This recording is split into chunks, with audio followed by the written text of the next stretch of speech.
Salam əziz dostlar.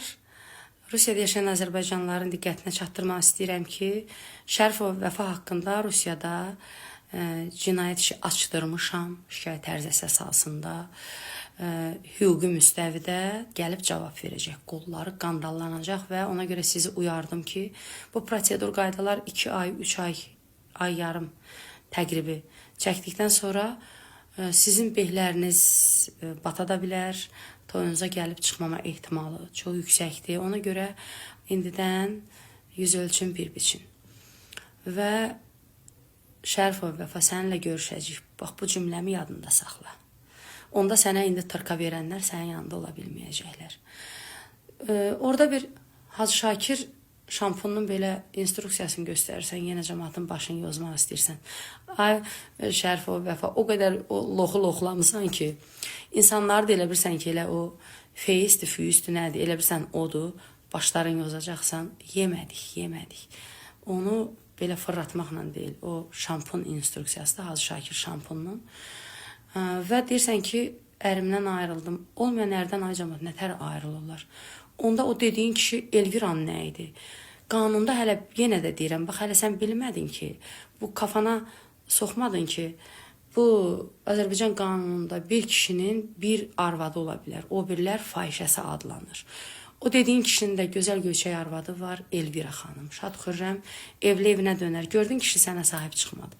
Uşaq doğmaqla da deyil. Adam var 10 dənə uşaqla qoyur gedir. Adam var heç uşağı da yoxdur, sevir, yapışır, əl çəkmir. Amma sənə bu feizdir, füyüzdür, nədir, bu sahib çıxmadı. Evli evinə dönər, ailəsinin içərisinə qayıtdı. Bugün üçün deyirdi ki, etmin, eləmin. Bilməyənlər də mariflənsin. Belə ki, bu kişi Şərifova Vəfaya sahib çıxmadı. Görsən Vəfa, istəyirsən 2 yoxu 22 uşaq doğ. Özgə atına minən tez düşər. Kişi evində, işində, gücündə. Və belə olan halda Vəfa özünü sudan quru çıxartmaq üçün görün nəyə əl atır. O Hacı Şakir şampununun instruksiyası ilə başınızı yozan kimi, güya bu zaksıdır, nə idi bunun. İndi deyir ki, ərimi verdim sizə, olmayan əri nətər verirsən? Bu ər sənindimi ki, sən kiməsə verəsən bunu? Görün var idi mi ki, kəfənində olsun? Çoxlu atalar sözləri öyrən, yoxsa bizimki çətin alınları. Və belə bir böhtan atır ki, ərim hamamdan bir müğənni xanıma zəng elib deyir, 5000 verirəm, hamama gəl. Böhtan bilirsiniz necə yaranır dostlar, psixologlar gözəl bilir. İnsan başına gələn bir işi onun ətrafında şou quraraq böhtan formasına çevirir. Hamam mövzusu yəqin bu Vəfanın yaralı yeridir. İndi oradan başına gələn başmaqçı olaraq deyiblər. Oradan yola çıxaraq belə bir yalana əl atır ki, və sən deyildinmi deyən ki, mən evimi satıb o kişiyə vermişəm. Mən dedim, sənin bir anan səni niyə başa salmır ki, kişiyə pul vermək olmaz, qadın niyə kişiyə pul verməlidir ki? Sən dedin ki, anam rəhmətə gedib. Yəni, bir kişinin ki, pulu yoxdur, bu necə zəng elib pulla müğənni çağıra bilər? Deməli, bu da bir yalan, iftira, böhtan, hamısını sübut edirəm. Sübutumun da ən belə sonda qüvvətlisin deyim. Yalan danışan qancığın qarnından çıxıb. Yalan danışan anasının yoruna it bağlayayım. Az bəsdir, bana az söydür. Dostlar, bir haşiyə çıxım. Vəfa deyəndə ki, evi satıb kişiyə vermişəm. Mən dedim, axı, sən hər yerdə barbar bağırırsan ki, bu kişi səni müğənni eləyib də, bunun hesabına sən müğənni olmuşsan. Dedi, əvvəl var idi. İndi dedi, yoxudur. İndi mən evimi satdım, ortada uşaq da var deyə mən məcbur evimi satdım ki, bir vəziyyət gəlmişdi, başına hadisə gəlmişdi.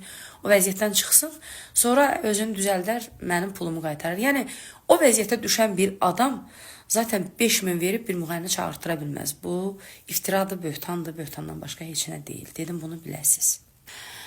İndi gəlirəm ayrı məsələyə. Vəfanın bu danışığının üstünə 3-4 müğənni şəkli qoyurlar. Şəbnəmi, məni, nə bilim, bir ki, təzə çıxan qızları. Şəbnəm neyinir? Şəbnəmin tülkülüyünə baxın. Özünə yaxın olan səhifələrdən öz şəkilini oradan sildirir. Çox saylı bunu yaydırır. Bu Vəfanın işi deyil. Vəfa hara qədər qadirdir, bilirəm mən. Və çoxlu belə paylaşdırır ki, özünü oradan çıxartsın. Burada bəli, dünən Zamiq də bunu təsdiq elədi. Şoka düşdüm ki, elə bil mənim beynimə cihaz qoyub oxuyur da kişinin oğlu. Şəbnəm, bu sənin işindir. Yer gəlmişkən TikTokda da bu Vəfanın işi deyil. Adıma səhifə açdırıb məni söydürür, bunu kim eləyir? Vəfa buna qadir deyil. Görürsünüz, kim nəyə qadirdir onu deyirəm. 60 yaşında ağzı əri göz çaş. Birində Təranə xanım üçün elibdi, gəh balaları üçün, gəh özü üçün. Az 60 yaşında ağzı əyri göz çaş, 3 qardaşın türmədə narkotika ilə, qızın pozğun küçələrdə, get onların dərdini çək. Quru palçıq divara yapışmır, bezmədin, əl çəkmədin.